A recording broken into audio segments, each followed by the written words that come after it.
why does this temptation happen?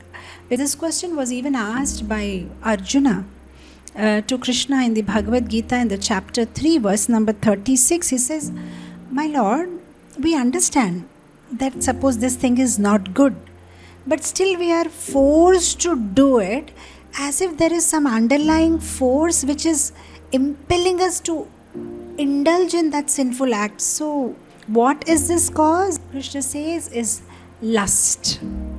The lust that is there in our heart causes temptations or causes us to indulge in things which we know very well is not good for us, but we end up indulging.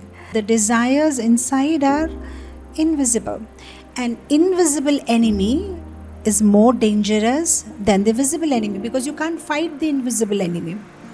What happened with Jayadratha? When this tussle was there between Arjuna and Jayadratha made himself invisible. He was hiding somewhere behind the Kauravas, and Arjuna was not able to fight because he can't even see him to fight with him, and finally Krishna had to intervene. Same thing we see in the case in Ramayana with Indrajit. Ram and Lakshman were trying to fight with Indrajit, but Indrajit had this power, he had this siddhi by which he became, invisible, and Lakshman doesn't even know where should I throw the arrow because I can't even see Indrajit. And because he was not able to see Indrajit, then Indrajit sent the snake arrow on Lakshman and Lord Ram, and then they both were covered by snakes, and then finally what happens? Garuda comes and saves them. Just like Lord Rama and Lakshman needed external help from Garuda, Arjun needed help from Krishna. So to fight this inner war with our desires, we also need external help. So yes, the spiritual emergency kit, that is Guru and Krishna and the association of devotees, is required.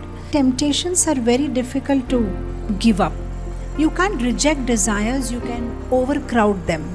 There are many material desires that we have, but we should overcrowd them with spiritual desires. So then there is this tussle, and the spiritual desires will ultimately push the material desires out. See, Srila Prabhupada was not only successful because of his renunciation, he was successful because he had this fiery spiritual desire. I want to do something for my Guru. So that is why at the age of 69, he could travel 14 times around the globe, write more than 60 books, 4,000 hours of lecture, 108 temples, 10,000 disciples. How did he do that? So when you have a strong spiritual desire, then that can push the material desire out.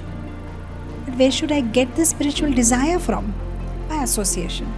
Because people think association means taking selfie. Association means maybe having prasadam together. Association means to be staying in the same room. No. When you associate with Guru, when you associate with devotees, there is a transfer of desire. You take their desire as your desire. And that is the essence of association. You have that same spirit and you want to carry forward the vision. So bhakti is not about giving up desires, but it's about taking up spiritual desires. Then we start engaging our senses in fulfilling those spiritual desires, then the temptations become weak. If we keep ourselves busy,